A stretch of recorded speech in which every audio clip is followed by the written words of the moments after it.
Alright then, guys. Right, hopefully this will work and everyone is good. We're doing a session today which is the introduction to the campaign. We have had about 5 or 6 sessions, maybe 8 or 9, maybe more than that, sessions of it, and it was getting a bit stale, not gonna lie. So we thought we'd do a complete and utter reboot. So hopefully this will work. Now I'm going to introduce you to my fellow players. You can see their Twitch names on the screen. But I'm now going to introduce you to everybody. Hello. Hi. Hi. Hello. Let me just see if everything's sorted, because it looks like one of the webcams is gone weird.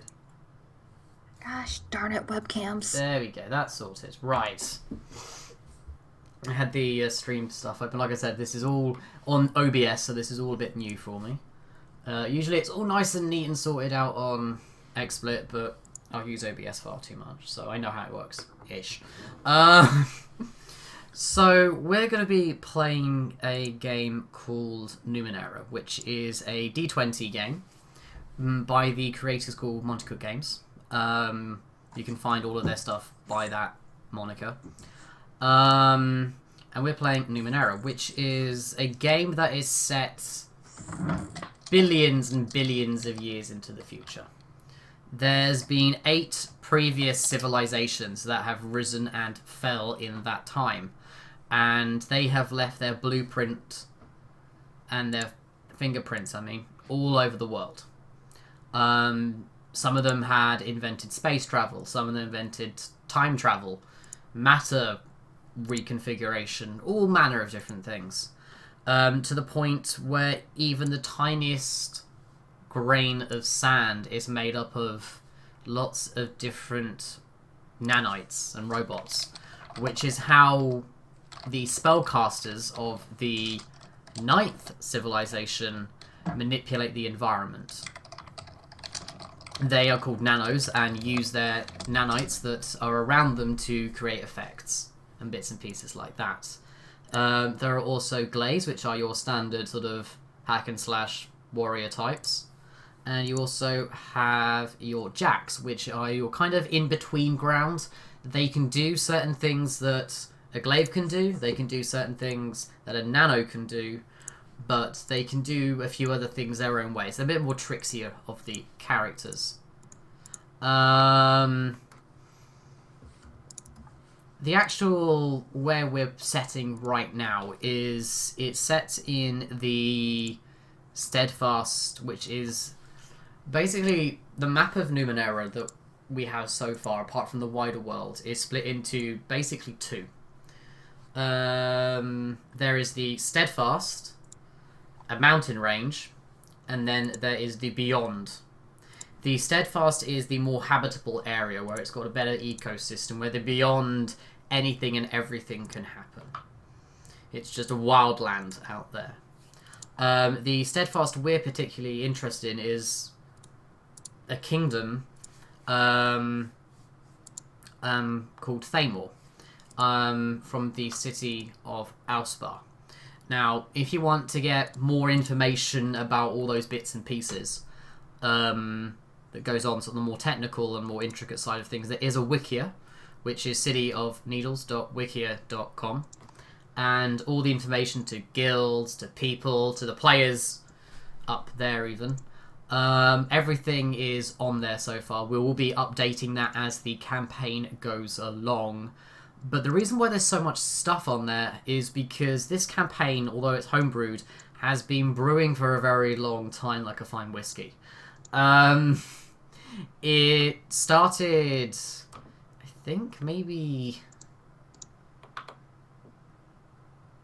2 years, a year ago? Maybe just a bit longer than a year ago. And I started writing out my core campaign, which is the game that this is all set around. The setting, the people, all that bits and pieces, which is found at cityofneedles.blogspot.co.uk, which is like Basically, I've translated the game that we've played into a novel.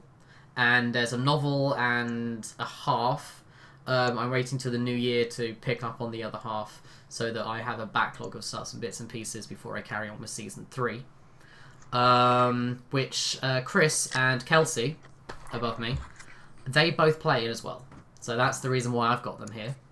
Hunter is a friend of a friend from the RPG Numenera world. Yeah, it's been pretty fun so far. I mean, you can watch the past episodes that we have played of the general sort of game so far on Twitch, but we are redoing it all. So this whole thing is meant to be like an introduction to everything. So you've had the basic sort of environment, the setting, and the city itself. Now, the rules around this game is actually quite simple. Everything is on a difficulty between 0 and 10. Now, you times that by 3, and that is the number you need to roll on the d20. Now, some of them, like 7s, 8s, 9s, and 10s, they're nigh on impossible to get on a 20-sided dice because those are 21 and above. So to get the more difficult rolls, or to make slightly harder rolls a lot easier, is that you have skills. These skills allow you to reduce reduce the difficulty of a certain ability. So if you had rock climbing, for instance, and you were trained in rock climbing, which is the first level, you reduce the difficulty by 1. If you're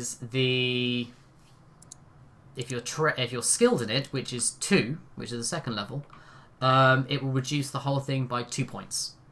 So the GM decides on a difficulty, and then the players then argue what skills they have to make the roll easier before they even make the roll, which is a bit different to D&D, whereas it's more about the roll and the difficulty that goes first, before how it all goes out second. The skills themselves are fast and loose. You can pick pretty much anything and everything. It's all really dependent on how you want to play your character. Some is determined by your descriptor, which is the first part of character creation, which is a general way to describe how your character acts. So they could be anxious, they could be religious, they could be anything. Then goes the Nano, Glaive, and Jack, whereas we get your main pool of abilities from. And then you also have a focus, which means that you're the way that you act, you behave, you carry out your actions is different to someone who is exactly the same archetype as you. So you could be a Nano, but you could be doing abilities and powers that are completely different to another Nano. It's that sort of thing. It allows for a high degree of variation. These abilities that you end up gaining from these 3 sections, which turn out to be actionable abilities, these will cost you points in 3 different stat pools. First one is Might, for all your strength-based, your Speed, for all your agility and reaction-based, and your... what's the third one? Intellect. Intellect, there we go. See, I don't have that much. That one is, like, again, for all of your sort of spellcastery type mental resistance bits and pieces. Now, there's no health bar. It's basically all those 3 pools are combined to make your health pool. So when you start in Might, you will then go down to Speed, you will then go down to Intellect. Now, depending on which pool depletes, it will always go down to the next pool along. So Int will always then go down to Speed, will go down to Intellect. Speed goes to Intellect. Okay, Speed goes to Might, then Intellect. And Intellect then goes to Speed, then Might, I believe. It's basically so you slowly lose yourself. Now, those 3 states always will affect certain skills and abilities and pools that you have, as well as what you can do and how you can do it. But we'll get to that if and when that turns around. Like a normal D&D, you do have rests. They do replenish your pools, which again last couple of sessions, we all ended up doing the one scene over 4 sessions. So no one got any sleep that session, and most of them were nearly dead. If that's right, I nearly killed you all by not letting you sleep. Yeah. Killed one of us. Yeah. I definitely almost died. I did as well. So the rules are basically very simple. It's on a task difficulty. Certain skills and abilities come from the way your character is described, as well as what type of character you are. And some of those abilities which you can use come out of certain pools. Those pools make up your health bar. There is 2 other things which makes things a little bit more different. Is that they're one and the same really. They are called intrusions. Now, intrusions themselves, they are used either by the GM exclusively, or when talked about it to the players, a player intrusion. Now, I can basically say you're walking along a bridge under a fast-flowing river. Now, if I say to one of the characters, take 1 experience point and give 1 to a friend, that is a GM intrusion, and that's the primary way where you can get XP. Once they accept, I then tell them how the situation then plays out. It's not meant to ruin the player's day, it's not meant to blockade people, and it's not meant to railroad. It's to add a complication to the event. So perhaps I say that up ahead you see a tree branch, a large tree stump, perhaps careering down the river, and it's being knocked side to side as it keeps hitting the large boulders, and it's dislodging some of the boulders as well. And as it starts flowing down, the boulders dislodge behind it, and there's a surge of water, rocks, and tree that smashes the part of the bridge in front of you. Yeah, that doesn't stop them from going over the bridge. It just puts a problem in their way. Or perhaps they thought they'd locked a door, and in fact that it's a harder lock than before. Or they've started talking to this person, but they've got this other person they've gotten so drunk that it's now more difficult for him to listen and understand you. So your social interactions are more difficult. It's that sort of thing. It's just messing with the world just to make things a little bit more, fun for me. XP as well can be gained from discoveries, exploration, and finding artifacts in the world. Now, artifacts are pieces of Numenera, which is generally described to be the technology. So anything that makes or does something weird probably is a piece of Numenera. And that is the collective term for anything that was left by the past 8 civilizations. So these people in the Ninth World, they're medieval level technology, but they do have access to this vast array of advanced technology which they don't understand, so they see it as magic. Now, I'm going to introduce you to characters, and we also have one little bit where I will go through touch on character upgrades and how to get to the next level. So, Chris. Yes. Your character used to go by the name of Remy Quinn, because that was your fake name for the past 6-7 sessions as part of the rule set, which have also now changed, but don't worry about that yet. We should have, if anyone watches on Twitch, they're sure to get an understanding of what your character is and how they behave. But for those of you that have just joined in, now that everything's kind of been revealed about your character, I will chirp in with relevant pieces of information. But explain to me who you are. Probably best starting off with your I'm a blank that blanks. Okay. I am a cruel nano that crafts powerful poisons. My name is Victor Lacrosse, which was my name and then wasn't my name and now is my name. Technically it was my name the whole time, I suppose. Um, my character likes to find science and logic in things, aka I science the shit out of it. Um, he believes in Breathless now, who is god of information. Correct. Well remembered. I'm not giving you Fucking XP nailed for it. that. I'm not giving you XP for Fucking that. nailed it. Um, and I get myself into foolhardy situations because my boy B-Man up in the sky is going to save me. Hopefully. And Drew's not going to kill me. Also, That's hopefully. not a promise. And, yeah, that's me. I also like suits. I like suits before I fall abreasted, and now that I wear robes, they are sweet-ass suit robes. Right. Okay. So you are. I'm just going to give you a little bit more extra back information. Oh, we have people in chat.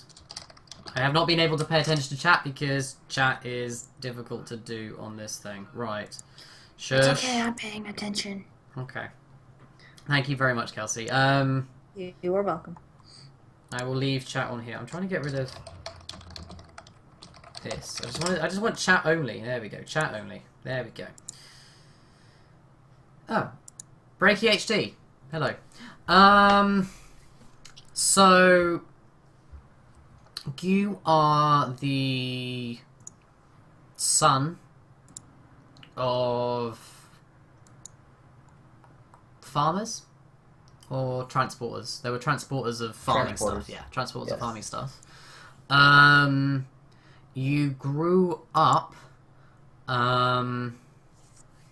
in what sort of upbringing did you have? Were you rich? Actually, your parents are still alive by my notes. My character was a bastard child. Papa ran out. Yes, I remember Mama this. remarried to someone who did business in transportation of goods, like supplies. What is it? General like market district goods. Okay. So They are alive. Those two are alive. okay, so you were brought up by them. Then what happened to you as a sort of a child, as a teenager? What did you discover? I'm testing them on their backstory because I have all their backstory. This dick in a mirror named Velskar, who is kind of like an evil god, but kind of also not. And as the troubled youth that I was, he influenced me to do dirty, evil things. So yeah, this creature from another dimension. How did you see him? What did you find? What piece of Numenera? What artifact did you find? It was like a pocket mirror or something like that. Yeah. It was a pocket mirror, which was an interesting way to look at things. Can I ask a question really quick? Yeah. Is Velskar a him or a her? That you'll have to read about in cityofneedles.blogspot.co.uk in the coming year. I know the answer because I made him her. Velskar is yet to be determined. I have not decided on a sex yet. Even if sex is even needed. Then don't make a joke. So when you grew up more, that's lovely English, grew up more. When you got older, what happened to a woman you knew as Ellen? Pretty sure she was like, yo, let's be mates, but let's also be mates, if you catch my drift. And then it was like, oh, by the way, I'm gonna make you do really bad things and taint your purity. Mm-hmm. So you ended up corrupting her. Yeah, that one. So you ended up corrupting her. Did she survive? Maybe? Maybe not. Maybe not. She did not survive. Which is very much like someone else who met you. Well, quite a lot of people who ended up going somewhere near you. Tell me what happened when you got a job under the employer of Argus Narconis. What ended up happening? Because I want the truth behind this. There was like a chemical warfare device thing that kind of got unleashed, and it was kind of my fault, but I was like, this guy did it, and let someone else take the rap. So you blamed the man that you were employed by. Great. He is Yeah. he is now under the Grapnel Guard's stewardship, so he's in jail, basically. So That was also, I believe, you dubbed it the Gray Fire. no. No, the Grey Fire is later. Oh, my bad. Oh no, yes I did do it, the Grey Fire. But that was a different thing. This is a whole different thing. Oh, okay, I thought you were saying it was me. It's related but not related, so to speak. So you grew, as you were sort of going back a little bit between your sort of teenage years and when you started working for Lord Narconis, you attended an academy of some sort of, you attended an academy of learning, if I remember rightly. Yes. There was loud motorcycles, sorry. So you were a student. I'm going to get you to do some making up on the spot thing now. I don't like this game. This is not going to work then. Right, okay. So, I want you to name for me your professor. Who did you study under? Baron von Short. A minute. Baron von what? Short. Like Martin Short. Baron von... And literally short as in S-H-O-R-T. Yeah. Okay, so what did... last thing, what did Baron von Short... what was your major? What was the primary thing you were studying?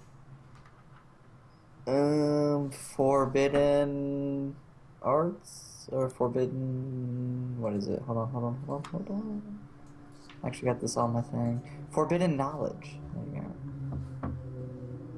Forbidden knowledge. So he was a professor of forbidden knowledge. Yes. So perhaps Kind that's of like the Sini underground of the academy. Awesome. Right, I'm just turning on a timer. Don't worry me. Right. This has got to go away. Thank you very much. Right. So there was another person who ended up studying at that same academy, but studied under a different tutor. Hunter. Hello. You used to be called.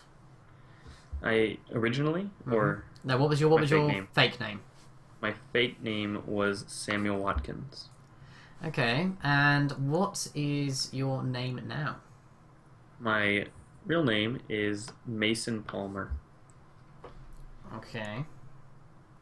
So Mason, let's go through. Tell me again, like Chris did. Can you tell me your full character spiel, and then start talking about you, and then I will go through bits and pieces because backstories are complicated. Okay. I'm a driven nano who consorts with the dead. I was abandoned by my parents at birth, and because of that, my goal in life is to find my parents and indefinitely preserve them so that they can never leave me again. For that, I have been sacrificing spellcasters to harness their souls to make a device that will keep them alive. and I'm kind Interesting. of crazy. Yeah, you wouldn't have guessed that. So let's have a look. At a young age. Okay, so you Yes. were born in Kai to parents Carl and Abigail. Yes. Do you remember what happened to them? They were sailors, and they had me, and I had a twin sister, and they couldn't keep us with them, so they abandoned us in Key and then Kai and sailed away. So you were abandoned by your parents, but who were you then raised by? My sister and I were raised by the Aeon priests. Okay, awesome. So your relationship with Leah ended up being pretty close after going through that sort of traumatic experience. Were you? How was your childhood? Was it a peaceful childhood, or were you bullied?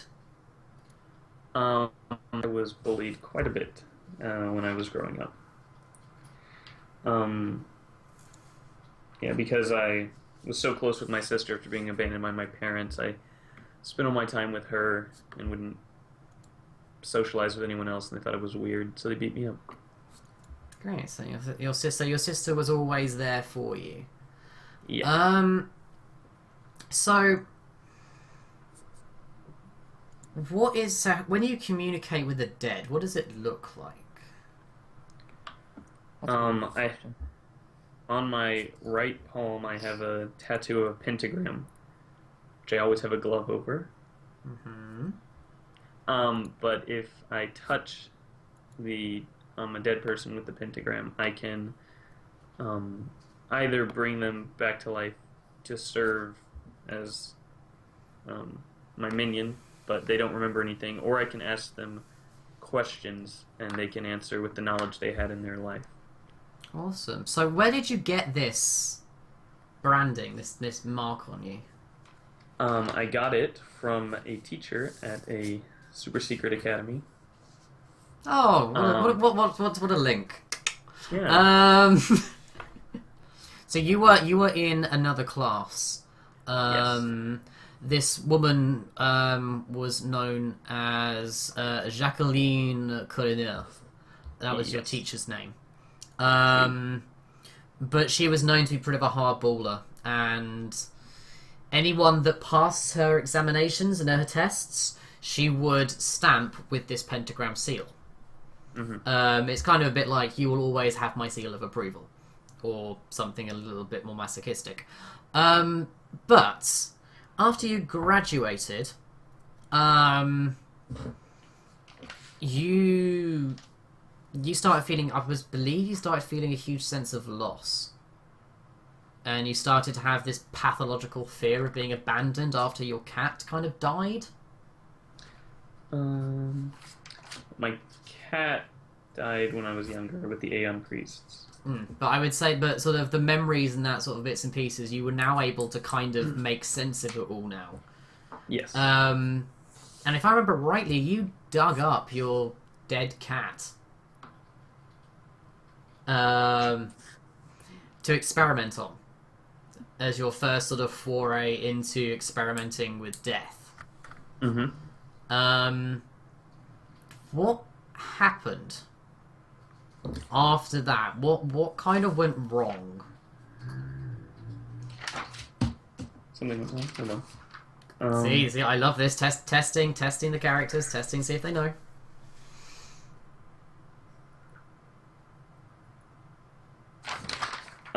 Just dealing with the dead creature and changing it, making it so different, and messing around with it, and actually causing it to come back to life for a little bit before it died again. That's actually when I went crazy. Yeah, so you started to become paranoid, like overly paranoid at Very everything. paranoid and had a horrible fear of being abandoned So by people I cared about. on that sort of fear, what happened to your sister, Leah? If I remember correctly, she was going to get married.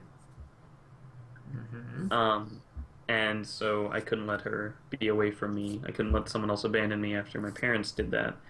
So I killed her, stuffed her, and put her in the basement.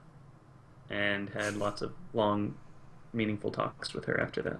Yeah, and those long, meaningful talks have actually continued out of the basement. Yes. Now she follows me around and talks to me. Now, I'm going to quickly pop back to Chris's character. That's me. After Ellen died, yeah, Yes. just so you remember this, Leah ended up being your second love. Yeah.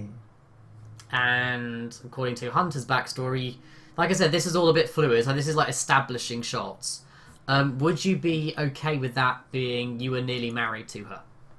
Why not? Based on... Well, it makes sense based on your weird room of... your weird room with her as an AI. Hey, that's my super secret layer. Yeah, so... One last thing, Hunter. Yes. Your character as well. What's this thing called a soul battery that you're trying to build? Or have been trying and attempting to build and fill? I have to make things up now. This is all about your parents. This is all about... Yes. I'm building a soul battery, which is... I am sacrificing people with magical powers. Sacrificing them and collecting their souls or the energy from them into this device called a soul battery, in the hopes that I can use that to make my parents immortal. So you're pretty much the most messed up person ever. Yeah, and that's why I'm in this game. Yep. So we've basically got someone who's out for some form of someone else's world domination. We've got somebody who's got a fear of abandonment, so is trying to control death, life and death. And then we move on to someone who seems to not have much reason to be part of this ramshackle group. Hi.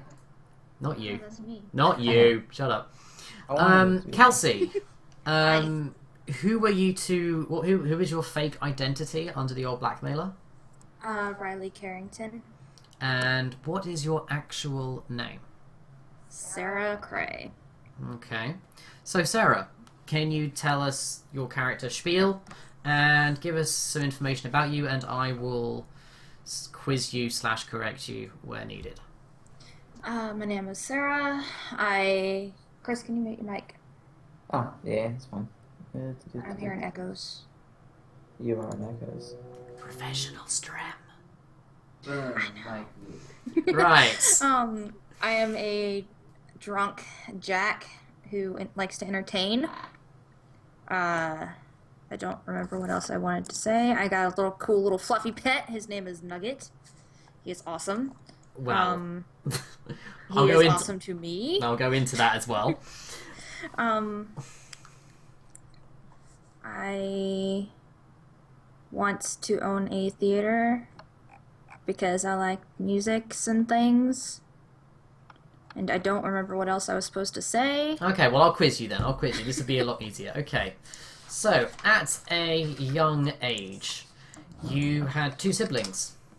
Yes. Do you remember their names, or shall I tell you their names? Hang on, I got this. Their names are Cain and Argus. Correct.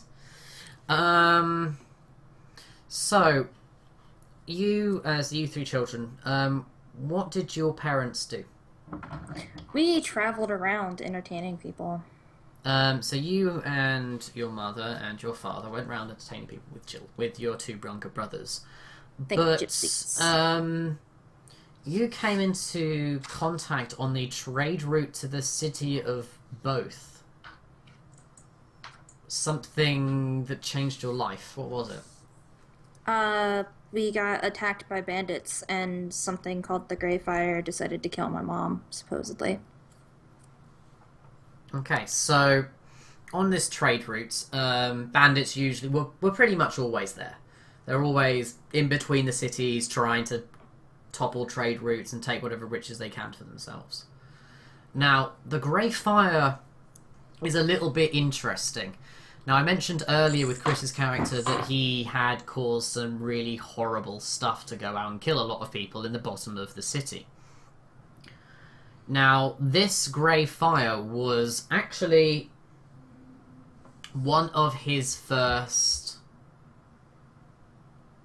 Well, it wasn't his. It was... Who? Rasmussen? Yeah, it was Yes. Rasmussen. Basically, a character called... An NPC named Rasmussen had heard about Victor Lacrosse's research into mutagenic stuff, and heard of this outbreak, and loved it. Absolutely adored it. He found the entire thing enticing and decided he wanted to work on it more. So he started searching for all of Victor Lacrosse's little secret labs that he had stashed across multiple cities, to try and sort of carry out his experiments and his sort of corruption, so to speak, in private. Now, Rasmussen ended up finding one of his labs and found details about this mutagenic outbreak, which is kind of like in the sort of the more redacted secret files.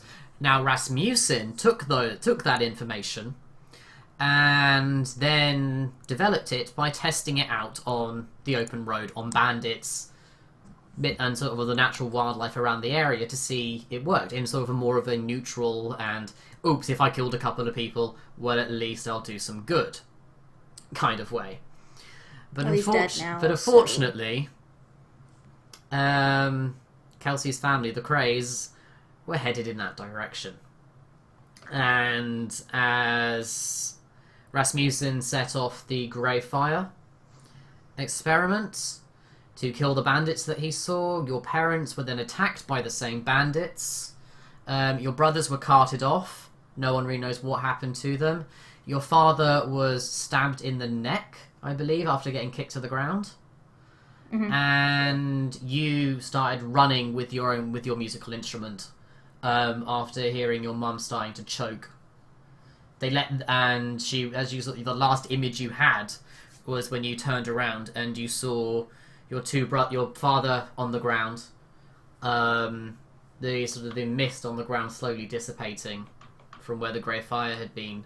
Your two brothers with the bandits in the far distance, and your mother just sort of on her hands and knees coughing. But sort of the noises she was making were scaring you to hell, so you left. You ran. Now, you were then on your own. What was the musical instrument you took from the back of the truck? Back of the cart? Theremin. And for those of you that don't know, a theremin is basically a device which is basically works on wavelengths, and you can just basically, it's an open space between two metal poles or rods or whatever, and you can just mess around with your hands and you can make notes and bits and pieces, different frequencies and different bits and pieces like that. So it's a bit more sci-fi. I thought it would fit in. It's better than everyone going around with a blooming lute. Its name was Beatrice. Beatrice. It's Its dead name now, is too. still Beatrice because you have her Well, back now. Well, she's dead now. No, you have her back now. Oh, she fixed? Yeah. Yes. Everyone should have everything that should be on their character sheet. Which means, Chris, you get your whip back, and Kelsey, you get your whip back from Chris. Yay. So your father then heard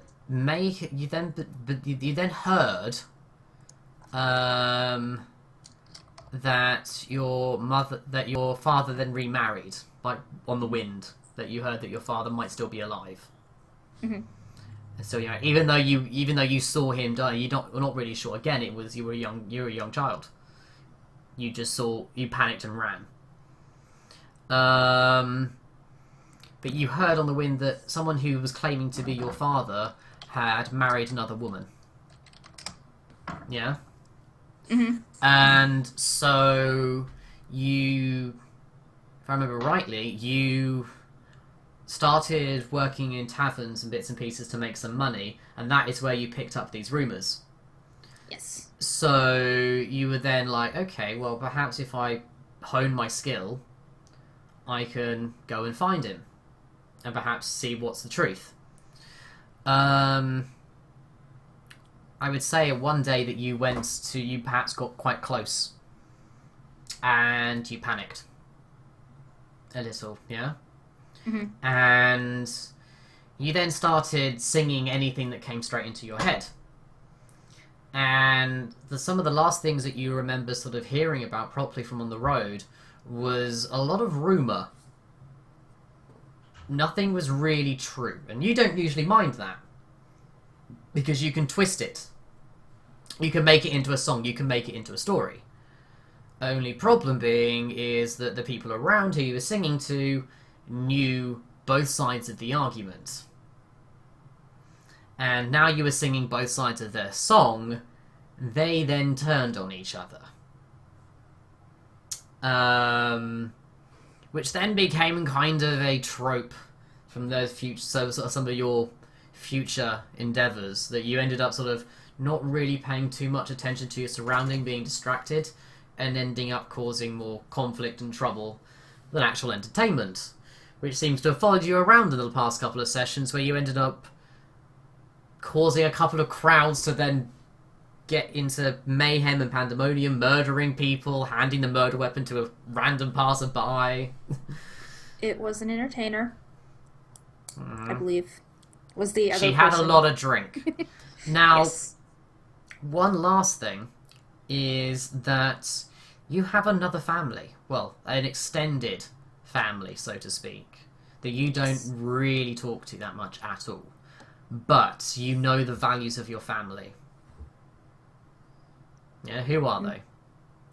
The craze. So Okay. these are the Krays from where? Kai. Okay. Now, the Krays in Kai, they are a bit more. They're big deal people. They're a criminal syndicate family, and the head of the household is a man by the name of Logan Cray. Now, Logan has a secret daughter, or had a secret daughter. The way that the Cray family usually works is that the daughters are arranged by marriage, which benefits them as a business transaction. So I want this part of the neighborhood, I will marry you to that family, etc., etc. But Willow was a little bit different. Willow was intelligent, she was bright, imaginative, creative, and her father loved her for it and kept her a secret, not wanting his daughter to fall for the same fate. But what did you do? I outed her and her existence and got Mr. Logan in trouble Why? because he's not following traditions and I like tradition. So even though you're a god-awful drunk, you will Yes. always do it in a certain way. Yes. I don't start Um, drinking until 5. So family is even though you've lost your family, family is still... Important. Traditions of your family and the memories of your family and the honour of your family is still just carried within you now.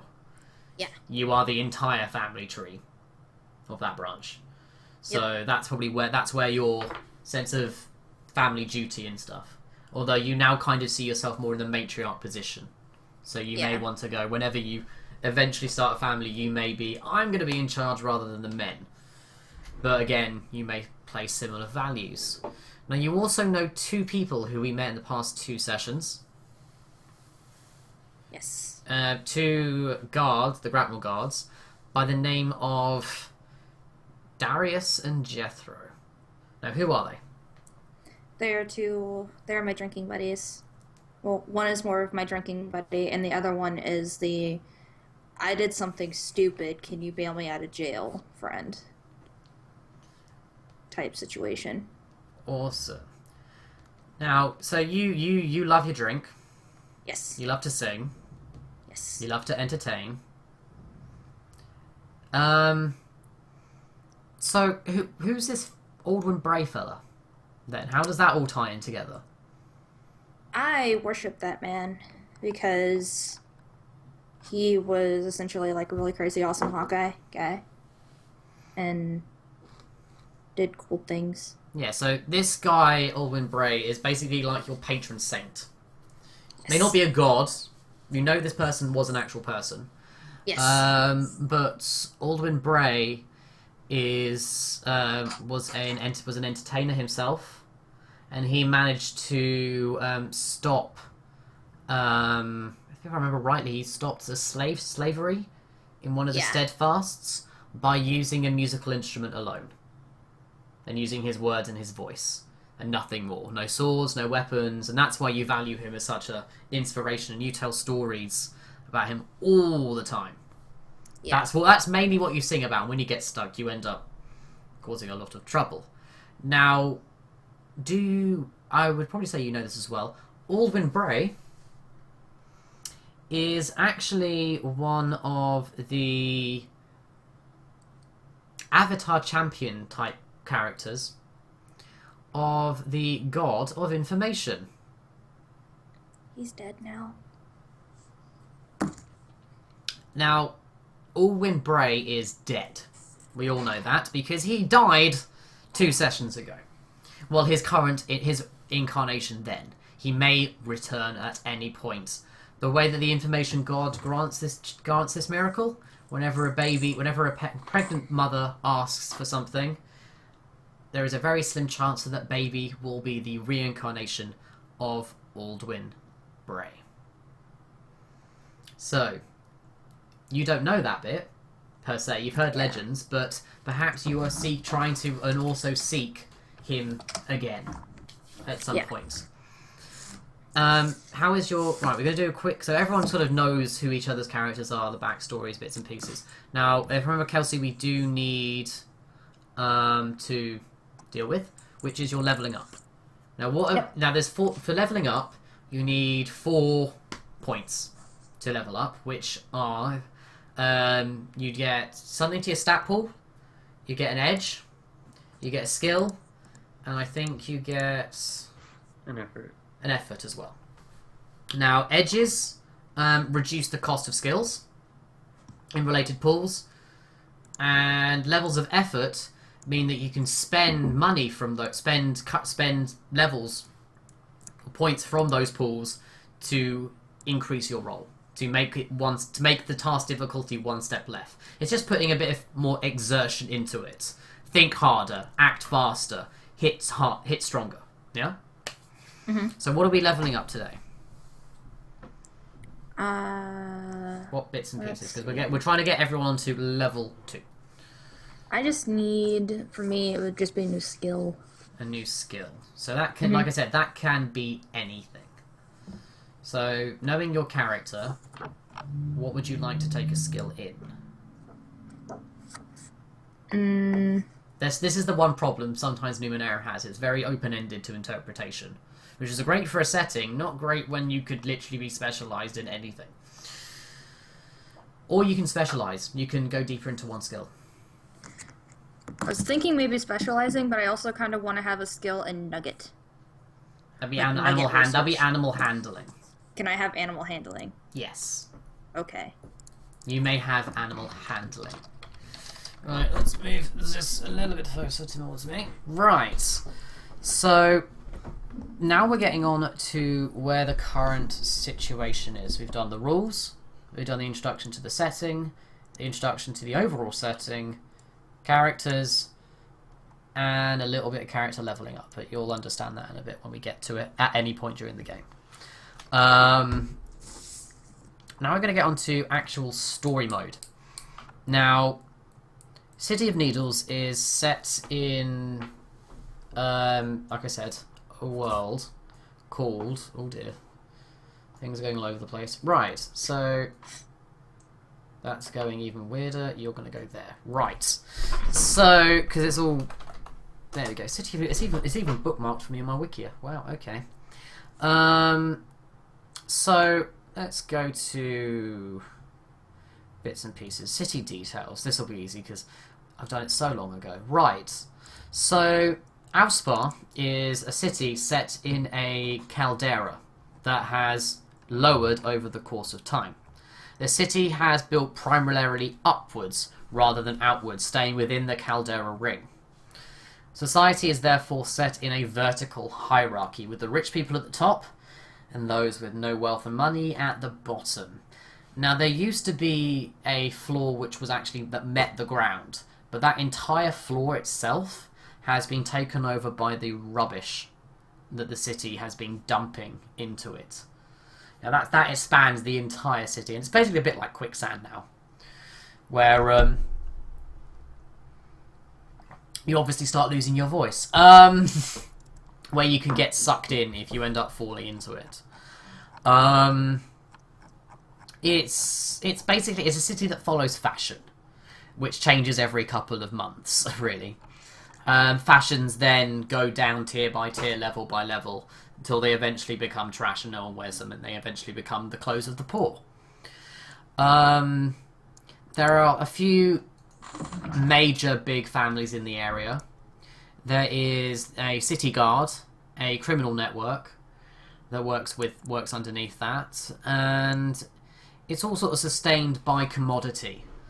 Their trade is all in items that can bring you status and wealth and luxury. And again, those trends change very quickly. Again, I'm going to reiterate, all information is over on the Wikia, so if you want to find anything more detailed about the city itself, you can find it there. Now, specifically to these three above me, they were being blackmailed for each various reasons. Chris's character being blackmailed for the mutagenic outbreak, Hunter for killing off loads of people for his experiments, and Kelsey for inciting basically small-scale wars between families and factions out in the Steadfast. Even though she did not intentionally, everything can be traced, all the deaths could be traced back to that one moment and back to her. Do you have a link to the wiki anywhere? Yeah, I'll put it in. Do we put it in chat? Yeah, someone's asking about it. Okay. There we go. That should be it. I think everyone's got that. Awesome. Welcome to everyone in chat. I've just seen how many other extra people are here. Well done. Hello. So specifically to these people, they'd all been blackmailed, and they were transported away by a droid of some sort, an automaton, known as Jester. Now, Jester is a spherical ball of death no bigger than a bowling ball. Inside of him is a overly friendly, overly rules-bent, and overly murderous AI, with attachments all around, basically used for death. He also does have a ticker tape style printer, but that was probably crammed in there last minute between the weapons. Now, their blackmailer used to communicate with the group via Jester, but in a recent meeting by a woman known as Scarlet, that has all changed, which is why we're having this reboot. They met her, she adjusted all of Jester's settings, and basically forced these three to work for her or face death. Or, in another word, face the real Jester and put them back into contact with the blackmailer and see what happens. So hopefully we're going to start off with that in a little bit. We're probably going to take like a 5-minute break just so I can get my voice back. But we're going to be starting off in the Manor House. Now, last session, you guys got into a big fight and found out you couldn't really do much about it. You were, all three of you, two of you were abducted, along with a third who died. Kelsey's character bravely fought her way in, and they ended up trying to rescue everyone, but they ended up coming up against Scarlet, who abducted them in the first place. Now, Scarlet is known as a Shadowmancer.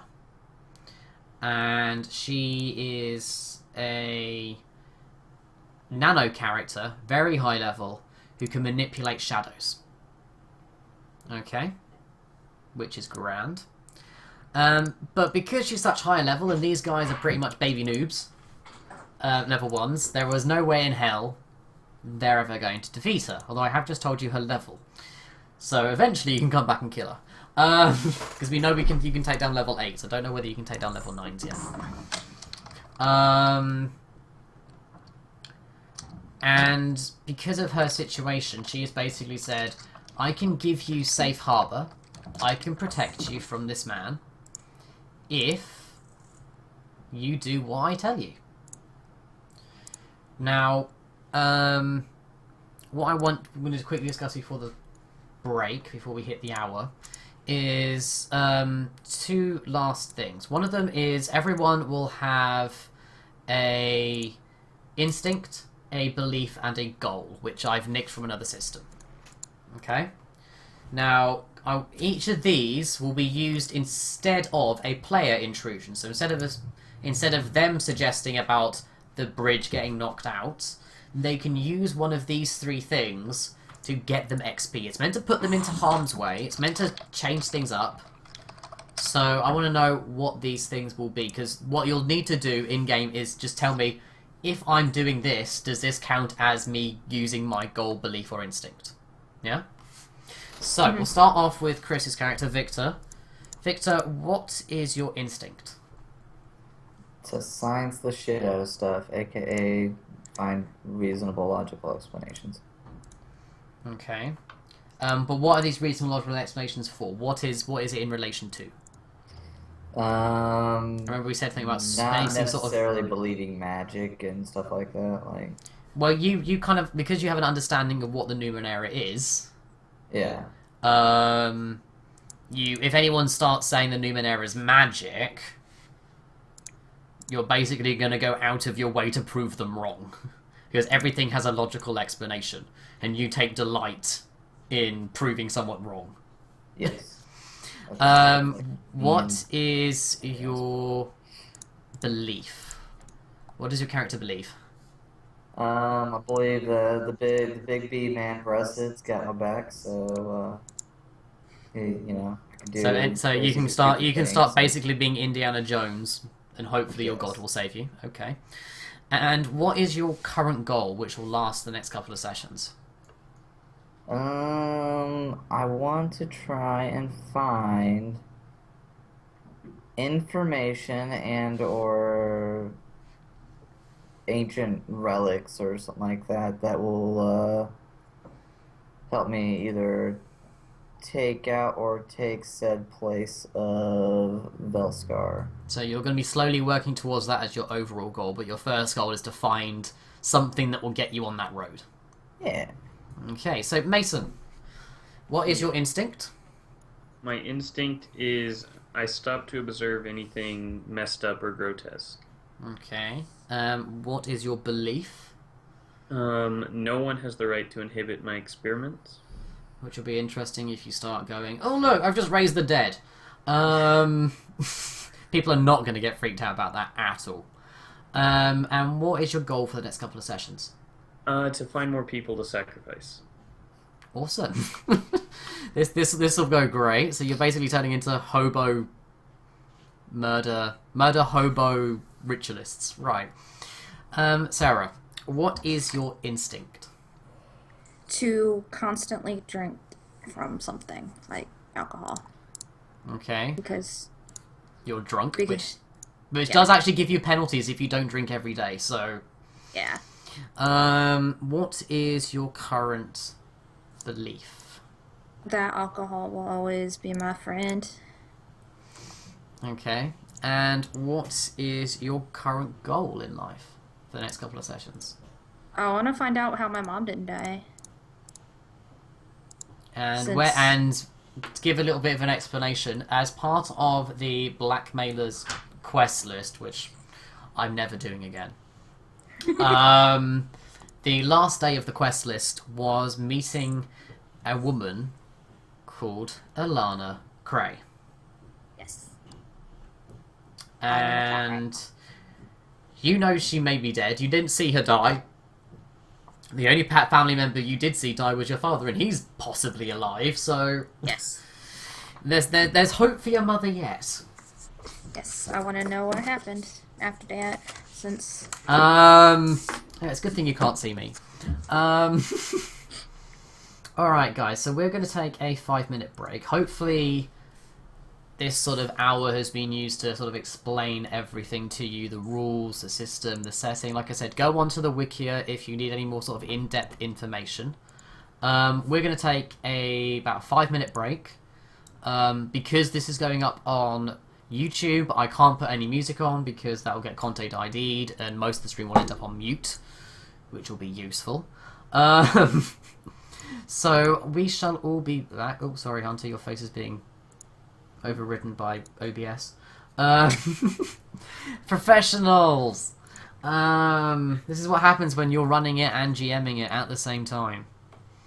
I wish someone else was doing this for me. Hopefully, we'll see you on the flip side after 5 minutes. So, see you guys in a second. Bye.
let's get... Alright then, let's get back to it. Right, let's go onto the cover screen again. No, cover screen. Thank you. We have all the characters. We have the setting. We have people raiding my lab, which is not part of the program. But we also have the roll screen. So this was from last session. As you guys can see, this is totally able to make sense of it all. It's 2 squares, some lines, and a few tokens. So if you guys don't know, I'm using a site called Roll20, which is a online resource for all of your tabletop needs, pretty much. It's got dices, it's got macros, it's got board games, it's got pieces, it's got settings, it's got backgrounds, it's got music. It's got music, which I'm going to take full advantage of and try and find a track from Tabletop Audio. I'm going to search for a keyword, and where are we? We're sort of, let's look for a library. Let's see if there's any library noises. That doesn't help. Right, is there a library noise? Libraries don't have noises because it's a library. They gotta be quiet. Trust me, I'm a librarian. I know these things. Oh, I like that.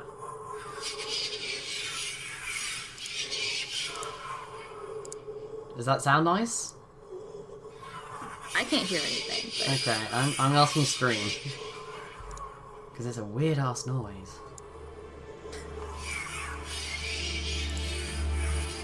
That doesn't sound like a library, that sounds like a music track. Right, we're not going to do that. So, where did we leave off last session? Reprogrammed Jester. Scarlet was having a half-an-hour argument over the terms of the contract with Remy. And then Victor. I eventually bought my ticket onto the train. Victor eventually bought his ticket, yes, finally. Which was ridiculous. So, where are we going to start? Right, well, let's have you all in here, shall we? Because this here is basically the central chamber to the entire building. They are currently in one spire of the city. The actual... I'll just show you the cover screen again. This is actually artwork I had commissioned, which is the city, as you can see right there. That is the actual city itself. So, back onto the roll screen. You are in one of those spires. You are in Scarlet's lair, essentially.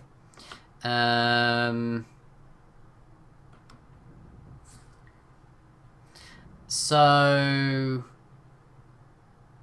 in a tower, blah, blah, blah. Broke in. Failed combat. Captured. Forced into servitude. Oh yeah, Scarlet's hot. Is she old woman? No, she's old woman. Is she old woman? What? No, she's not old woman anymore. She's not old woman anymore. Okay, basically, No, yeah. Scarlet has learned the ability to shapeshift of sorts. She can change her body to look like different stages of her own age.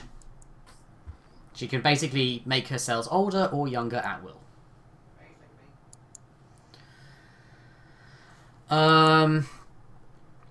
So, she is... Where is she? Where's the symbol of this wraith woman? Because I put her up in the corner, didn't I?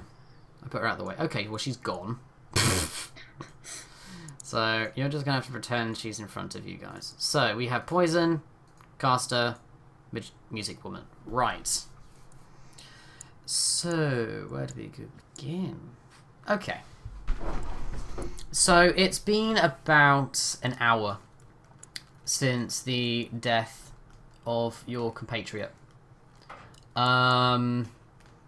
Being brutally murdered by having his symbol of Breathsid ripped through his chest from behind, leaving a lovely cavity inside and blood everywhere. During the struggle to escape, Victor's character, under the name of Remy at the time, chucked one of the guards at a spinning, whirling, bladed jester, causing viscera, blood, guts, and everything to just spray around the room. This was while the other two were asleep, having a shared mixed-up dream, which was a which was a mishmash between the death on the road under Sarah, and Mason's memory of the death of his sister, and sort of soul battery stuff. So you guys are now all cleaned up, and you've come to terms with what's happened, and you've all accepted on the dotted line. Now, before we go ahead any further, what were your ideas about where you wanted to go? Like, what was your quest? I need to find something to write piece of paper down. Rubbish. Right, I need to find a piece of paper. There's a piece of paper. There's a piece of paper. I have notebooks and stuff. I have notebooks and a pen. God, I am an organised GM today. Everyone, watch me how I roll and own this. That pen doesn't work. Pen, do you work? Yes, you work. Right. So, Victor. Yes. What did you want to go and do? Like, what was your did you have a quest? Did you have any sort of a quest in mind to try and fit with your goals, or? Sorry. I don't know. Maybe I was thinking like use her resources to see if she knew anything that would. Okay, so what you want to do, what you basically want to do today's session at least, is to basically quiz Scarlet. Yeah. Okay. Interrogate. I like interrogate a little bit more. There's no way you're interrogating your employer. I just said I like the term more. Mason. Yes. What was your idea? Get my soul batteries set up and ready to accept new meat. So you want basically a new home for your battery. Yeah, I've been traveling a lot. I need to set it back up. Okay. Oh, give me 2 seconds. Sorry.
Sorry about that.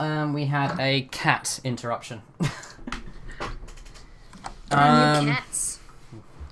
So we were on. I remember rightly now. So Sarah.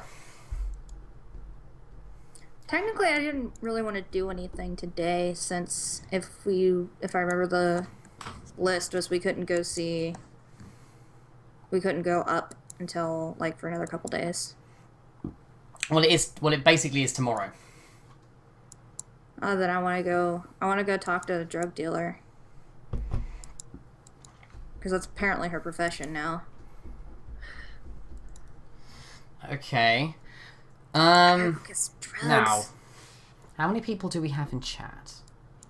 I actually 8. wouldn't mind going to a drug dealer. We have 8 people in chat, including you guys? I believe so. I am not in chat. Okay, well, you should probably get in chat. Because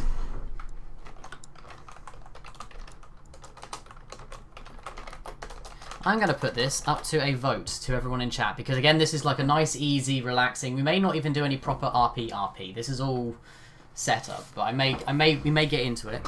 I think I got a bit ahead of myself by doing where we are right now.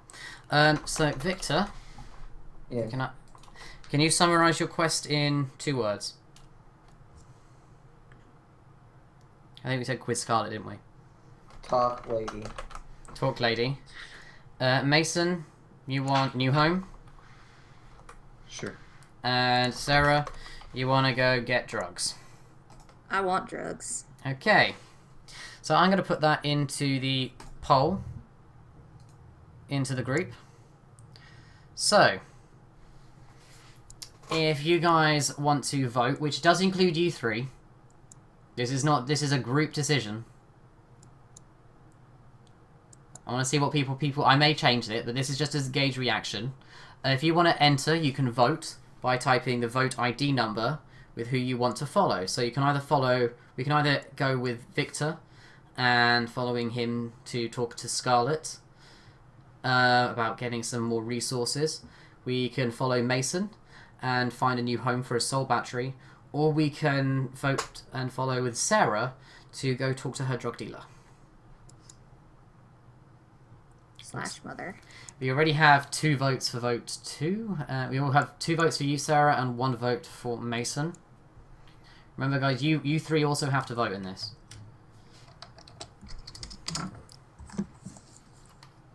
So it doesn't feel left out.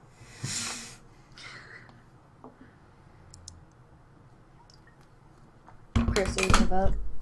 I'd just be voting for myself right now, and that's not gonna win a vote. Oh, you can't You vote for yourself. might. Vote for someone else.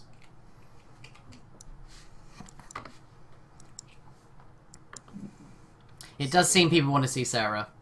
Yeah. That's what Why I'm do saying. you people want to see me do stuff? I'm awkward and weird. Don't do it. That's you and your character. Ba-dum-bum. I know, it Oh. hurts. It's delicate like a Right then, so flower, it I'm gonna work that into a quest, okay? Mhm.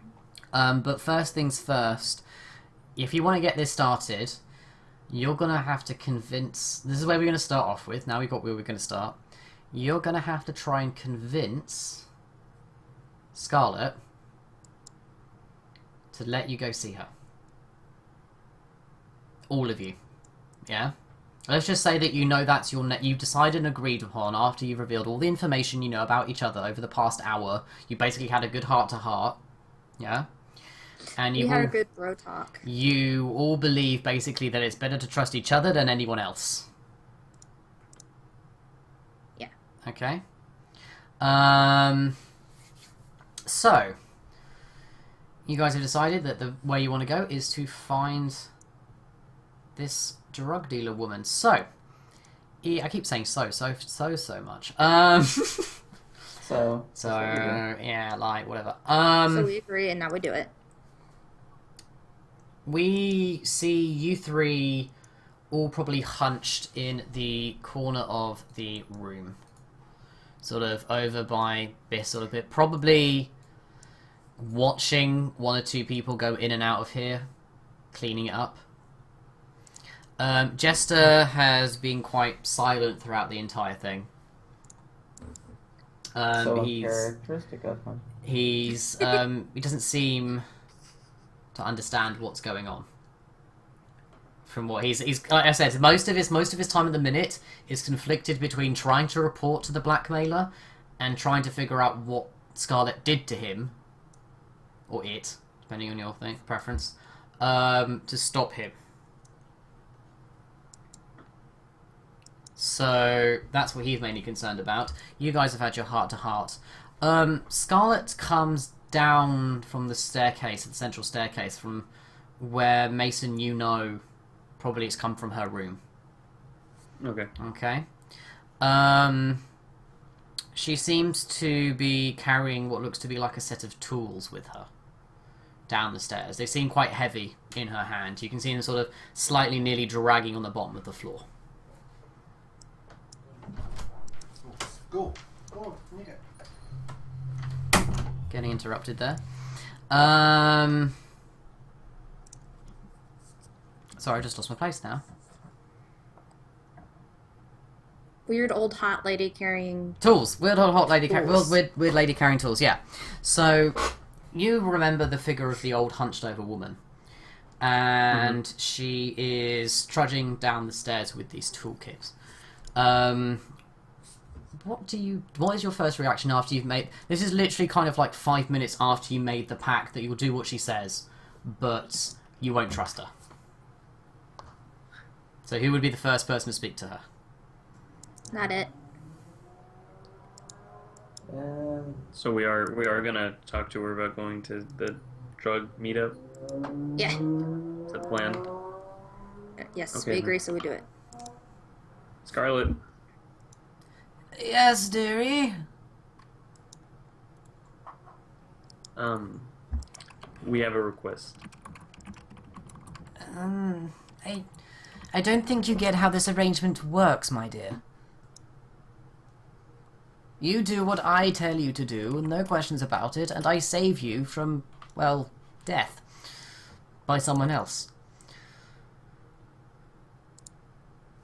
Yes, but we have something we had planned to do after we were done here. We need to go do that.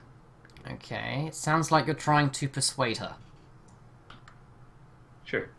Okay, persuade you're gonna have to demonstrate the first roll of the day. How good your roll is. Great. I'm gonna reroll that. Rolled a 2. So XP, which can be given through non-familiar channels, can also be used to level up, but can also be used to re-roll. 11, so much better. 11. Right. Yeah, she's not buying it at all. Yeah. You got it. I don't think you can persuade her. You're gonna have to do something. You're gonna have to figure out another way. Okay. I am Goldspar-ified right now, and we were supposed to meet someone who can remove it from me so that I can not be Goldspar-y. Oh. It might be. Well, it would have been beneficial to keep you as a Goldspar. I mean, that intrinsic psychic link you have between all the other Goldspar is something I was looking to exploit at some point, but I suppose I can always find another hapless soul. I mean, it's not like criminals are few and far to come between, especially those under the suspicion of the Goldspar. Well, Yep. I guess you're gonna have to explain to me everything else, because I'm still not letting you leave without giving me the proper reason. Like, What? I understand that you want to go and save and sort this out, sweetie, but why is that more important than what I've got planned? What do you have planned? I don't know yet, but everything's going to be bound to be more important than what you have planned. But since you don't have anything planned right now, we can go. I don't have anything and we planned come right back. now, no, but... He has a good point. What if we bring back drugs? Sorry. Can you speak up, my dear? I'm a little hard of hearing at this age. What if we bring back drugs? Drugs. Yeah. You better bring back something good. Something from those Liathran. Because I'm not having any of that memory stuff. I'm sure I can. Bugger to start cleaning out of the tiles. Just... You know what? Bring me... He says, totally not checking his notes. Which I can't do without making it obvious that I'm checking my notes. Booger. Right, I'll just have to... Oh, yeah, it's just the GM screen. It's fine. I can show you the wiki while I'm doing it. Drugs and chemical compounds. Okay, you're going to bring back... It's not Liathra, it's House Ethis, I apologise. Okay. Alright, my dears. You have two options for this. You can either bring me back 1 or 2 vials of catnip, strictly for personal use, or a small sample of the family's Nastron supply, some of the purer stuff. None of this weak stuff they give out to their servants that turns them into weird snakes. I want the proper stuff, the pure stuff, stuff that they reserve for their, well, most loyal of servants. Do we have a deal? Yes. I may even see if there was anything in it for you, but like I said, that was not in the arrangement. So, if you find anything else, you can keep it, I presume. But anything of value, you best to report to me. Otherwise, I don't want you hoarding ideas, because anything that is under this roof is mine, and that does include you and your lives. Just remember that.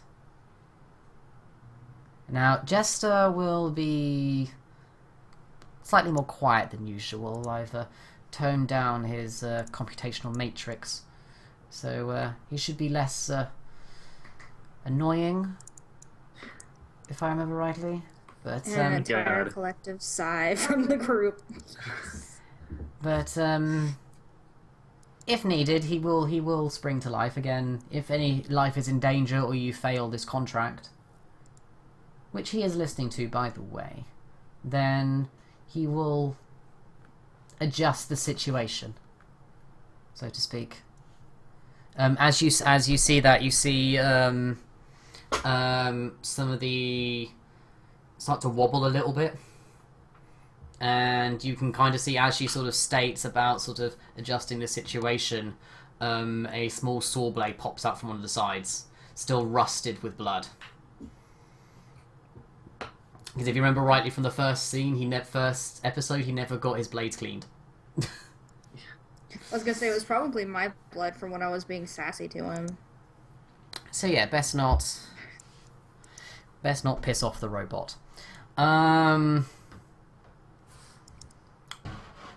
So Alright, guys, piss off the robot. Got it.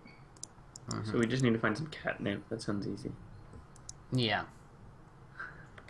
Well, that should be fine. So, where do you want to go from here? So, the first thing I'm going to do as part of this new setup of things is that I'm going to first ask all of you, would you know anyone related to this? Apart from the obvious that you know that you already established there is a timetable to meet this person. No. No one else would know anything about this person, okay? Would you know anything about the location, which is in the Upper Merchant District? Yeah, it was up top. Okay, so you only know that it's just up there. Yeah. Okay, do you have disguises? Wasn't that like part of our thing? Like we were trying to get disguises at one point? Yeah. Yeah, and you never got them. Then no. Oh. Oh, that's We're right, supposed to because pick them Margaret up was from supposed to Mezzo's. get that. That was Margaret's last thing. They're waiting for us at Mezzo's. Yeah. Good thing you remembered. And you know you've got a couple of hours before you got to meet. I will, like I said, you've all rested and everything. So you're gonna go off and see Margaret, I presume. Yes. I'm not. You're not. I'm gonna stay Why are you outside. not? Why are you not seeing Margaret? Because there is a device on the door that if a gold spar enters Mezzo's, I'm pulled up in a beam of light and take damage. Awesome. And It's happened is twice. It's only happened twice before. is Victor going to see Margaret? No. And why is Victor not going to see Margaret? Because Margaret hates my guts because I call her vulgar names because she is a hideous woman who makes sexual advances on my character. I'm not about that life. Okay, so it looks like Sarah. We're gonna just be following you. for a little bit. So we'll get to that in a minute. So basically, Sarah, while this is going on between Victor and Mason, you will be going out and getting those clothes and coming back. Okay. Okay. So, Victor and Mason, you know that Sarah has just left to go out and go get some stuff. Go get your clothes. What are you going to do in between? You've got about an hour and a half. What would you like to do in that hour and a half?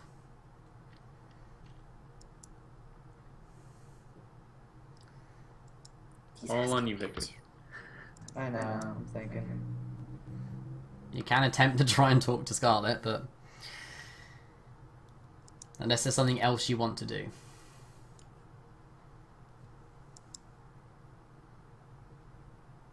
Yeah, I will yeah. talk to Scarlet. Okay. So the two students of the academy. Grand. Right, so... you see Scarlet has actually gone into the... after you kind of settled on the agreement and Sarah's left, you see that Scarlet has actually changed into a more youthful form of herself and has started fixing up the half-broken torture chamber. Under her breath you can hear her start muttering obscenities about trying to get Memorine out of the grout. Tell her that you can even sort of hear her mumbling as she sort of starts cleaning the blood up a little bit herself. At the last little speck, she actually lifts it to her nose and goes and starts identifying each blood type. Okay, O, A, etc. Just under her breath. How do you approach her?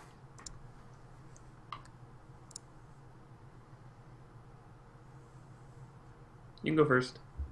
What's good? She doesn't seem to Scarlet? hear you at first. She seems very sort of cleany in her own world.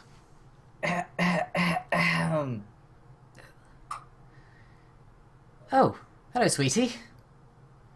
What can I do for you?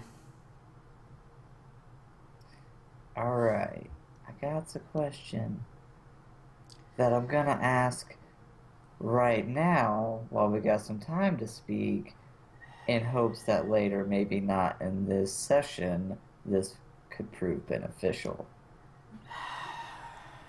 Well, you know what you can do? If you're going to ask me anything, she basically then shoves you both like sponges. She basically hands sponges out to you. You can see that they're slightly warm with soapy water, but the water itself is red. Okay, that's gross. If you want to talk, you can clean. Oh, okay, okay. You might as well be useful while you're just standing around doing nothing. So I got to roll for cleaning. Yes, both of you.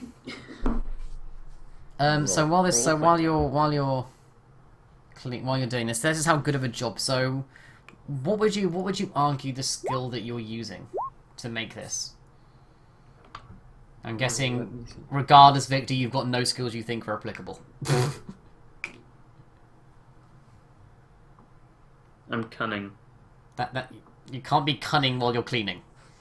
I assume that we're dealing with obviously blood, right? Mm-hmm.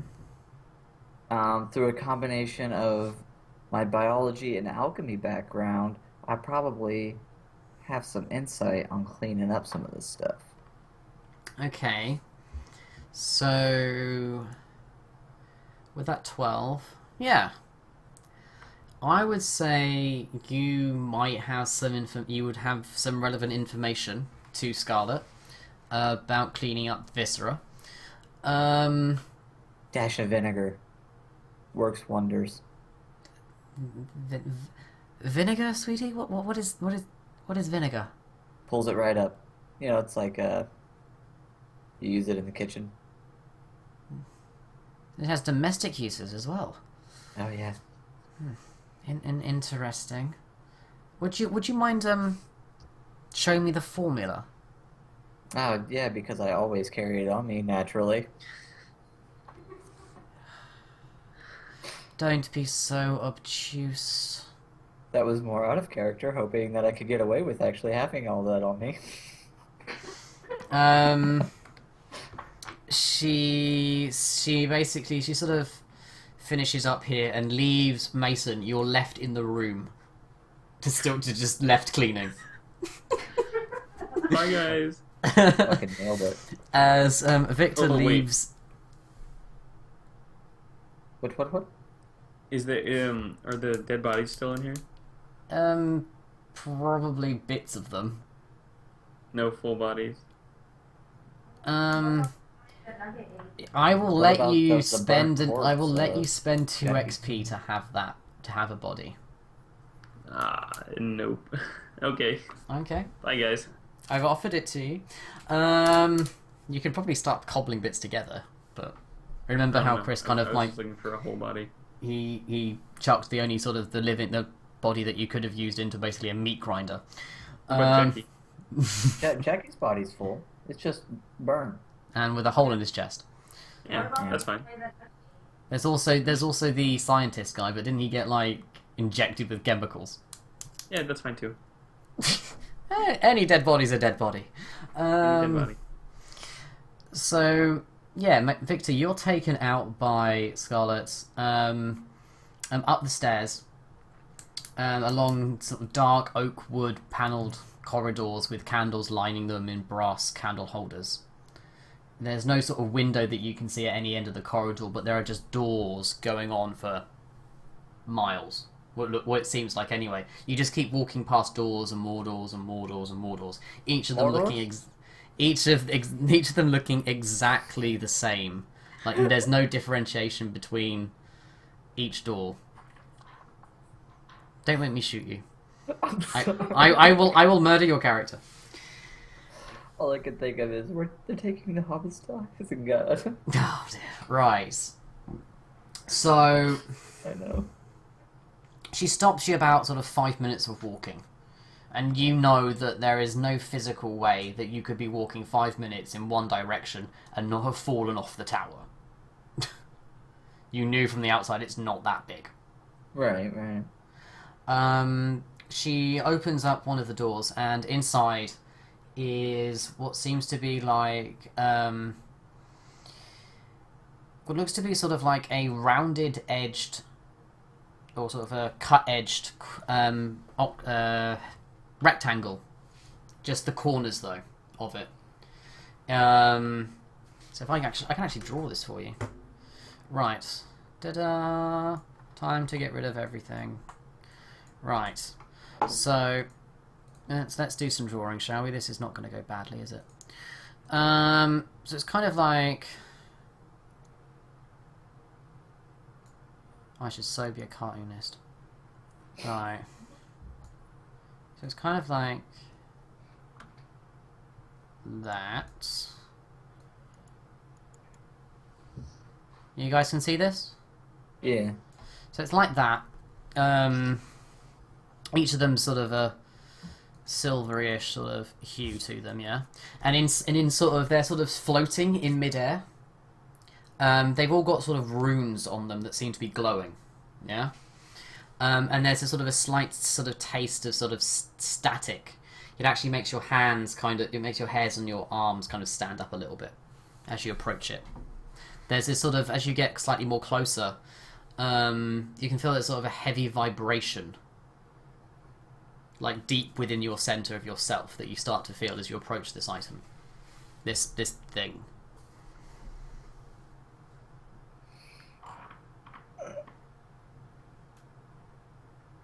What do you do? I'm gonna touch it. Okay. Can you roll for me? Are you just touching it for the sake of touching it, or are you trying to understand it, or what? We'll go with the second part of that. You're trying to understand it. Yeah. Okay, so roll for me Numenera. Ooh. I have 2 skills in that, Numenera and Numenera Information. Mm-hmm. Okay. You know that this, you can kind of get the feeling that this is some sort of device used to translate physical information into the data sphere. It's kind of like an upload point. Okay. Can you roll for me perception? Okay. Can you roll for me religion? Okay. 14. Man, Okay, I'm all first about of the all, you're 14s not. today. First of all, you don't really pay that much attention to the actual device itself. Yeah, you're kind of Mhm. more in awe about what it is and how it's staying up. Yeah. As you start rotating around it in this sort of central square room, which has got nothing else but this floating silver frame, a couple of the symbols start lighting up as you walk past. Okay. Sweetie, what are you doing to it? I'm just touching it, don't worry. I don't mean that. You're not touching it. You're not touching that side, and that side. What is going on? I'm just touching it. No, that's those symbols have never. And as she starts sort of trying to work out what is going on, a 3D holographic projection of an upside down pyramid is projected in this by the device.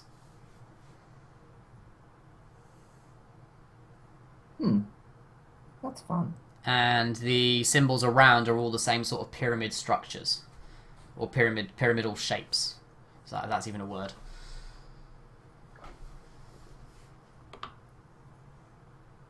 Oh, the pyramid shape. That's impressive, right? Do you say that out loud or? Yeah, I want to say like in that same kind of awkward tone too. She says nothing. But the pyramid itself, which is kind of made of sort of what looks to be like a matrix style look, or like green light, made up of sort of caged green light. It starts to dissolve away, like fall away, and in its place is left basically like a billion different, well, not a billion, but sort of like every single sort of alchemical symbol there is. Yeah? Okay. That's left on the screen. You can understand some of them. Which Now, ones do I understand? anything related to sort of metals, Okay. anything sort of remotely biological based. Can you roll for me chemistry?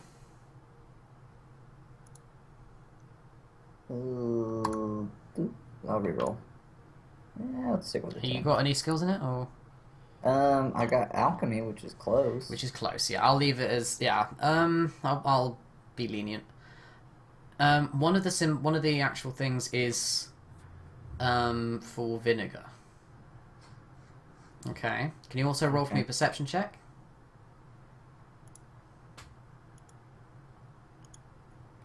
Oh my god, one more.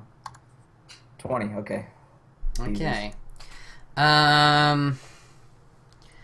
The symbols themselves, some of them aren't actually in the alchemical symbols. Some of them are actually names. Yeah. And as you start looking through this set of information, you start picking out words. Yeah. Okay. Words that don't make sense. Words that shouldn't be there. Yeah. Okay. Can you roll for me? Do you have anything to do with problem solving, cryptography, code breaking, or communication? Or anything that you can argue is related to? I literally got nothing. Alright, luck of the Irish then. Let's go. 14. Yeah. It's... Especially with your background and it's tailoring to you. Yeah, 50-50 chance sounds like, right?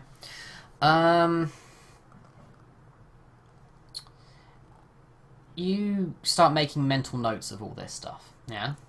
Okay. And before you have really time to process, you kind of are immediately directed to the vinegar type solution, yeah? Okay. You instinctively put your hand into the actual matrix itself, yeah? And it's almost as though you can actually physically pull at these words. And you sort of grab your hand around the vinegar symbol section. And you just yank it forward. And you can feel it sort of resisting slightly before it kind of like breaks like glass. So you can feel the sort of shattering behind you. Like in your hand, the vibrations. Mm-hmm. The image completely disappears that's behind it. And you're able to actually throw the word up into the air. Yeah, and it sticks to the top right-hand corner. And information about the chemical itself and its properties is actually slowly being compiled on the screen itself. Yeah. Mm-hmm. You can either think about what the note was now or later. We'll go now. Why not? Okay, so what do you do to distract her? To make sure that so while you're thinking this over, it doesn't look like you're just staring off into space. Alright, so this is what I'm gonna do. I'm gonna be like, ooh, give me a second. Just trying to remember the formula.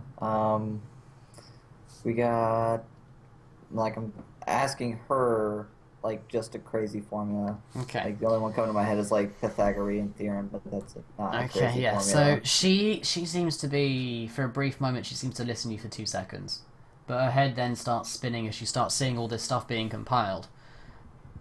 How did you what? You can see she's completely lost for words. You can get the feeling. Actually, can you roll from the awareness, Yes, I have which is your social no body skill training stuff? in that one. But I'll roll. 17. 17. Okay, so you can basically tell she is completely flummoxed. Her entire body language just shows she has absolutely no idea. She is so confused that she doesn't know which way is up anymore. Okay? So you have the moment of distraction. So the note that you got from the extra symbols from Breathsid, yeah, Okay. is the enemy within. Okay. Okay. There is also a second part to it.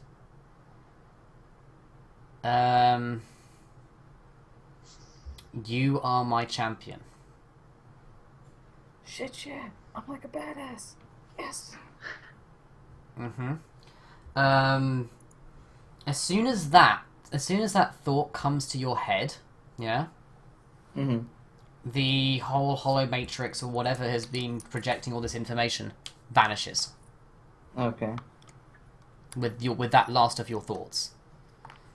You can see you can see Scarlet just jumping back for a second, going, "Okay, I must have touched something."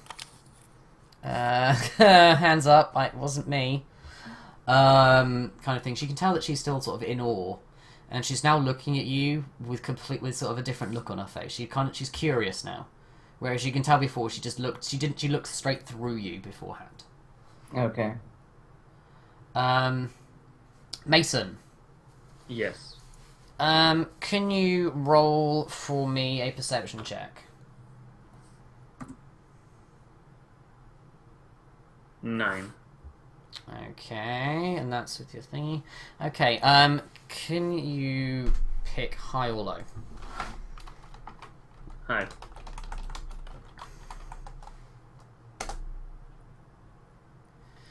Did that go through? No. No. Okay. Oh, my alarm. Any time to finish the show?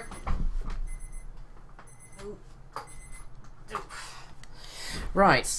So that means I get to give you an item. So, can you roll for me a d20 and a d100? D20. I got an 11, and on the D100 I got a 54. Okay, so I'm using the technology compendium, as you guys can see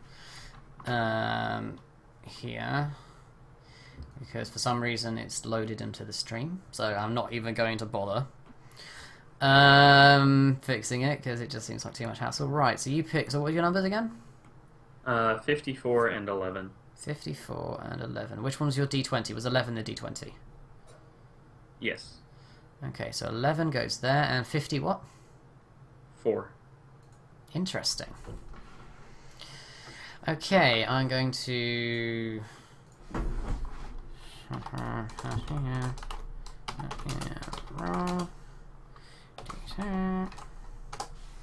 Okay. So, I need to put that down. Page...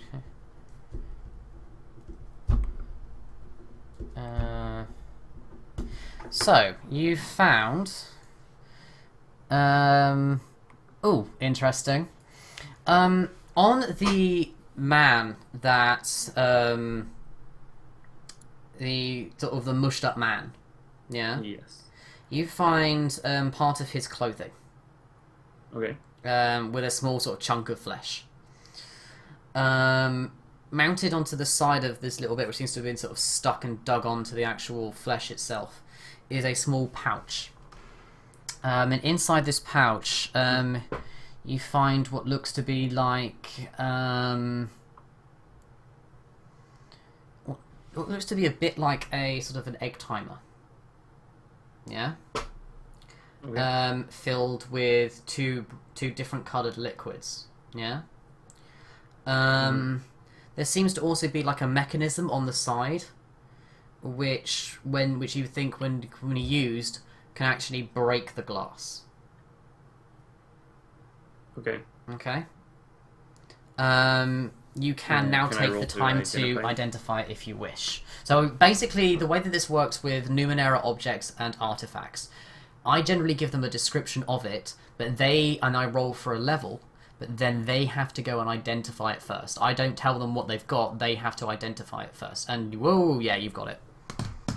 And I'm skilled, so that's 25. That's stupid money. Right, okay. So, you have an explosive device called the Light Binder. Okay? 2 rounds after activation, the device explodes in a short radius, which is 50 feet or 15 meters. All light in the area, any place in the area illuminated by light or dim light, becomes solid, trapping everything in the area in place for 1 minute. Nothing in the area can move, and nothing from outside the area can enter until the effect ends, rendering any dark area, such as by blocking a source of light, freeze anything in the darkness which was affected by the device. Okay, so you basically have a light trap prison. Okay, I will put that into the chat afterwards for you. Okay, but people at home can see it there. Right, so remember you've got that. So that's the way you go find ciphers. That's where you find ciphers and artifacts. You literally just search the rooms that you're in, because, like I said, this is basically, it's like pebbles on a beach. The amount of artifacts and Numenera you find. Most of them nobody really understands. So what looks like a rock probably is a rock, but to a skilled nano, that could be a communications to a teleportation portal. Yeah, no idea. And that was a cipher? That was a cipher. Yeah, single. It was a ciphers are single use. Artifacts are multiple based on depletion roll, and this was an Oetic, so it's only a 1 room cipher, not a occultic 2. Okay, so it's not the rare ciphers. Okay. Right. So Kelsey, Sarah, it is time for you to go and talk to Margaret before we finish up for the evening. And you're muted. That would be ridiculous. There we go. I want to go make a sandwich. Okay. Do you have the money for a sandwich? Yes. Okay, that's going to be... Bearing in mind you're in the rip-off area of Alspar, that's going to be... 4 shins? Shins are the currency of the game. That is fine. That's a very expensive sandwich. Bearing in mind like only a couple of shins can get you a whip. Well, it's an expensive sandwich, but I have to deal with Margaret, so... Right. Sandwich. Okay, so you head towards Mezzo's. Mezzo's is a building which is a warehouse and storage for mainly artistic and aesthetic supplies. Oh, and Hunter's gone. Bye, Oh. Hunter. You're back. No, there we go. But it is used as a front for many of the different more nefarious counterparts of the city.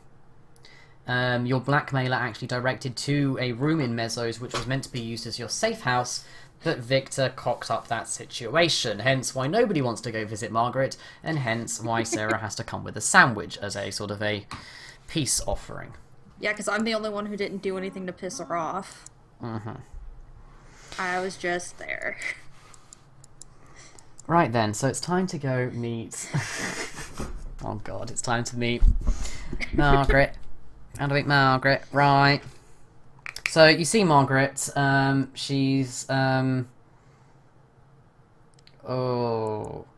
this will be fun. She's flossing her teeth at reception. That is really unhygienic.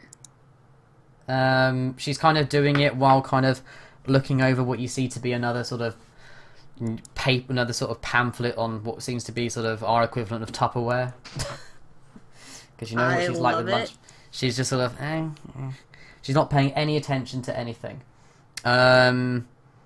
She doesn't even notice you come in.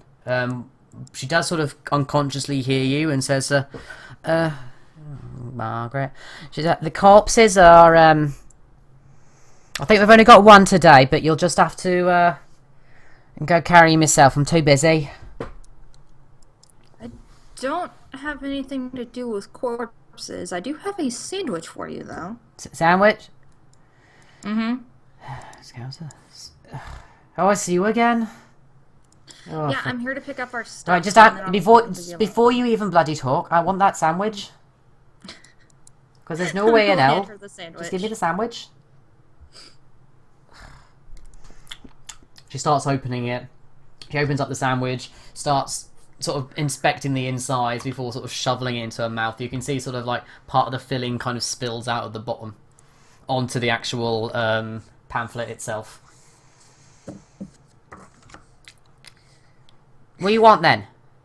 Our stuff, like our clothes.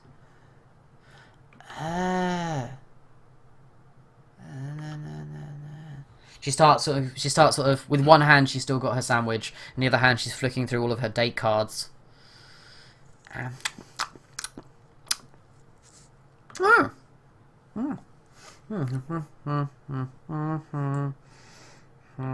Ah, there we go.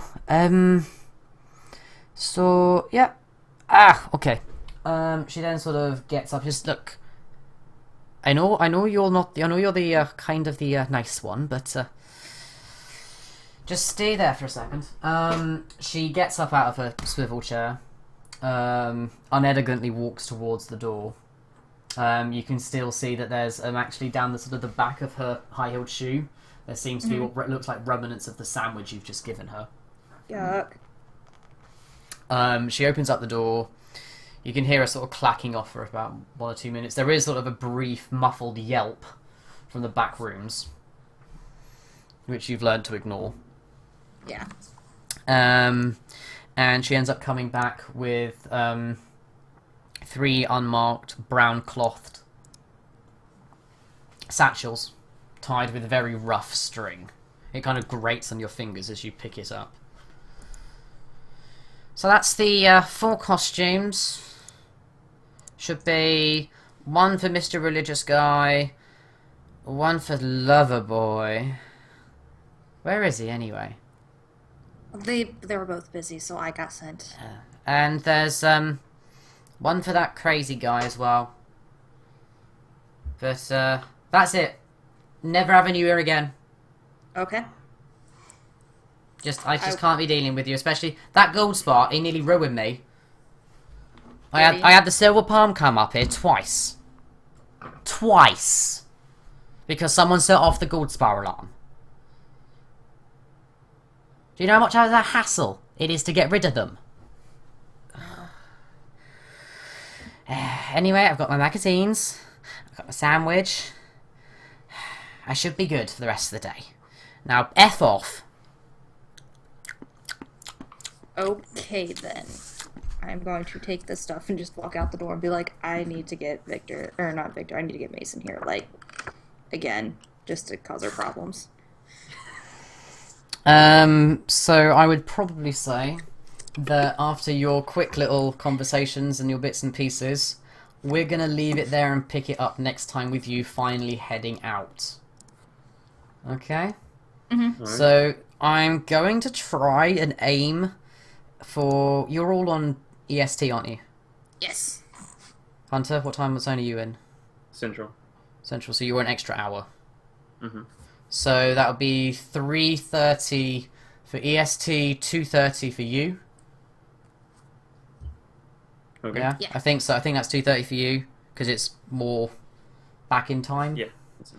Um, Future dealing with time zones. travelers. And for me, and for any guys on GMT or Europe, it will be around about 8:30 GMT. So we're going to try and go for about 2.5 hour session. Because usually we can get a lot done in 2 hours. If you go any longer, it kind of then tends to drag a little bit, which is not what you want in this sort of streaming type game. You want to distill everything down. Then I get super meta and just make jokes all day.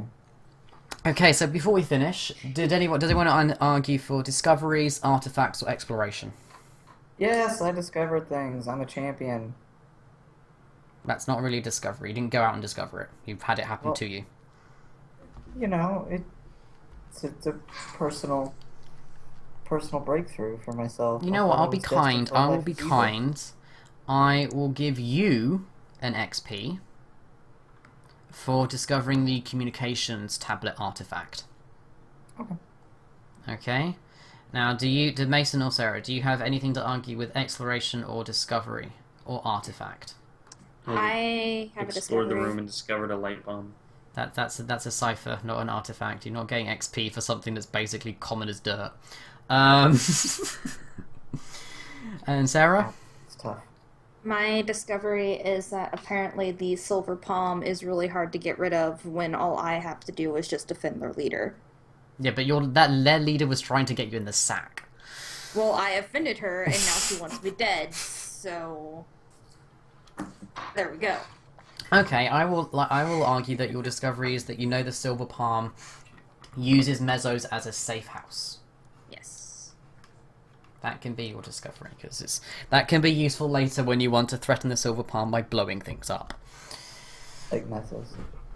Like mezzos, and you can try and blow up Margaret in it. Or Margaret. So, thank you guys very much for coming along. If you want to know anything more about the City of Needles universe, there is the wiki at cityofneedles.wikia.com. There is the blog, which is my 2 novels, which is cityofneedles.blogspot.co.uk, where you can read the adventures that happen after this campaign. Everything that happens in that is afterwards. And apart from that, I just want to say thank you guys for coming along. Hopefully you will spread the word, and I shall see you guys next Sunday. Monday and Tuesday will be Guild Wars 2 streaming. Wednesday is my Sims day. Thursday is Jackbox night. Friday's my day off. Saturday's a random stream day. And Sunday, there's more of us. So hopefully we shall see you guys next week. So, it's bye from me. Bye. You should Remember to hand your passes in to You security. should put your links for your stuff in your tabletop thing, by the way. Yeah, I will do. Alright, guys. Well, I shall talk to you guys later. See you, bye. Bye. Bye. Bye.